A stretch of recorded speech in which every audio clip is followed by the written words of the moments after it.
7 cellphone ang natangay ng isang lalaki nung pasukin niya ang isang car wash shop.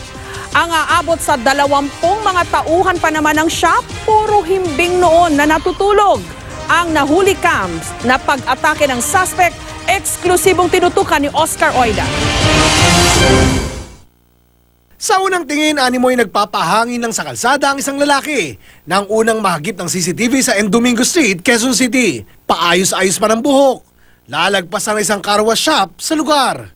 Pero maya-maya pa, bumalik sa tapat ng car wash.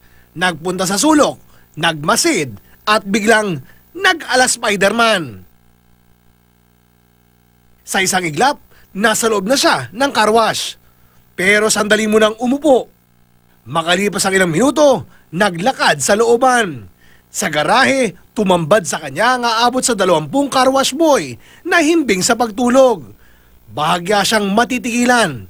Saka nagtago sa likod ng isang sasakyan. At kung akala mo'y aatras na, magtatanggal lang pala ng tsinelas. At nang makatsyempo, patingkayad pumasok hanggang makarating sa isang kwarto. Paglabas, tila may bit-bit na ang suspect. Umupo muna ulit sa likod ng sasakyan hanggang sa tuluyang makalabas ng car wash at naglakad palayo na parang walang nangyari. Ayon sa mga nabiktimang car wash boy, aabot sa 7 cellphone ang natangay ng suspect. 3 cellphone yung nakuha sa akin. Yung isa hinulugan ko pa nga eh. Siguro mga 3 buwan ko pang bubunuin yun. Ayon sa manager ng shop, bago ang insidente, may kahinahinala raw na lalaking umaaligid sa kanilang lugar.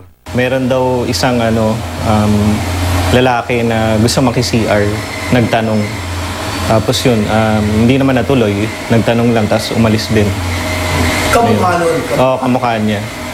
Feeling namin yun. Itong suspect natin, mayaman man na sila before. And then titingnan nila even before, nung makita siguro na pag ganong oras na wala nagpapakarwas, na nagpapahinga itong mga to. Kaya malakas ang loob. Ayon sa pulisya, sa kilos ng suspect, tila bihasa raw ito. Kasi kung namukhaan yun, chances are, baka mamaya may ibang mga informasyon tayo makuha coming from the records of the police station concerned and also sa barangay.